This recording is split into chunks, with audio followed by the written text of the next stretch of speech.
79ാം സ്വാതന്ത്ര്യദിനത്തിന്റെ ഭാഗമായി ചെങ്കോട്ടയിൽ ദേശീയ പതാക ഉയർത്തി രാജ്യത്തെ അഭിസംബോധന ചെയ്ത് പ്രധാനമന്ത്രി നരേന്ദ്രമോദി.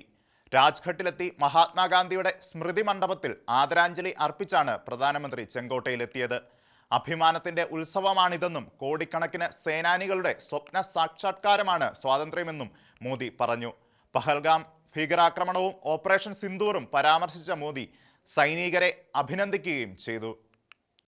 രാവിലെ 7:30യോടെയാണ് പ്രധാനമന്ത്രി ചെങ്കോട്ടയിൽ പതാക ഉയർത്തിയത്. ഇതിനു മുന്നോടിയായി രാജ്ഘട്ടിലെത്തി പുഷ്പാർച്ചന നടത്തി. വികസിത ഭാരതത്തിനായി പ്രവർത്തിക്കാൻ പ്രചോദനമാവട്ടെ എന്നതായിരുന്നു പ്രധാനമന്ത്രിയുടെ സ്വാതന്ത്ര്യദിന സന്ദേശം. ചെങ്കോട്ടയിൽ 96 പേരുള്ള സംഘമാണ് ഗാർഡ് ഓഫ് ഓണർ നൽകിയത്.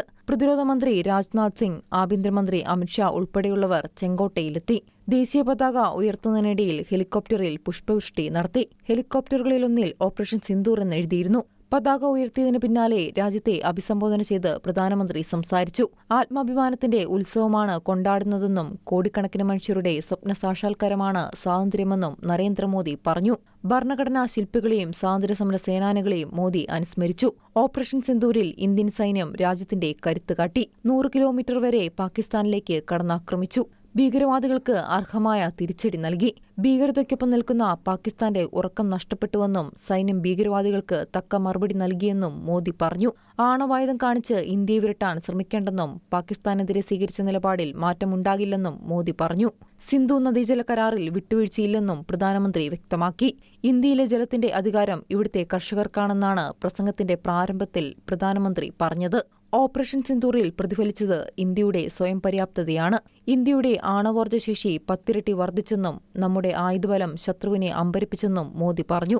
അമേരിക്കൻ പ്രസിഡന്റ് ഡൊണാൾഡ് ട്രംപിന്റെ തീരുവ ഭീഷണിക്ക് രാജ്യം ഡോളറിനെയും പൗണ്ടിനെയും ആശ്രയിക്കേണ്ടതില്ലെന്നായിരുന്നു മോദിയുടെ മറുപടി. നമുക്ക് സ്വന്തം നിലയ്ക്ക് മുന്നോട്ടു പോകാനുള്ള കരുത്തുണ്ടെന്നും ഊർജ്ജ ഇറക്കുമതിക്ക് ചെലവാക്കുന്ന തുക രാജ്യത്തിന്റെ വികസനത്തിന് ഉപയോഗിക്കാൻ കഴിയണമെന്നും അദ്ദേഹം പറഞ്ഞു. രാജ്യത്തെ സ്ത്രീകൾ നിർമ്മിക്കുന്ന ഉൽപ്പന്നങ്ങൾക്ക് ലോകം മുഴുവൻ ആവശ്യക്കാരുണ്ട്. ഇന്ത്യയിൽ യുദ്ധവിമാനങ്ങൾ നിർമ്മിക്കണം. ബഹിരാകാശത്ത് രാജ്യം സ്വന്തം സ്റ്റേഷൻ നിർമ്മിക്കുന്നതാണ് ലക്ഷ്യം. AI-യുടെ സാധ്യതകൾ രാജ്യം പരമാവധി ഉപയോഗപ്പെടുത്തുമെന്നും പ്രധാനമന്ത്രി പറഞ്ഞു. National desk, Shekinah news.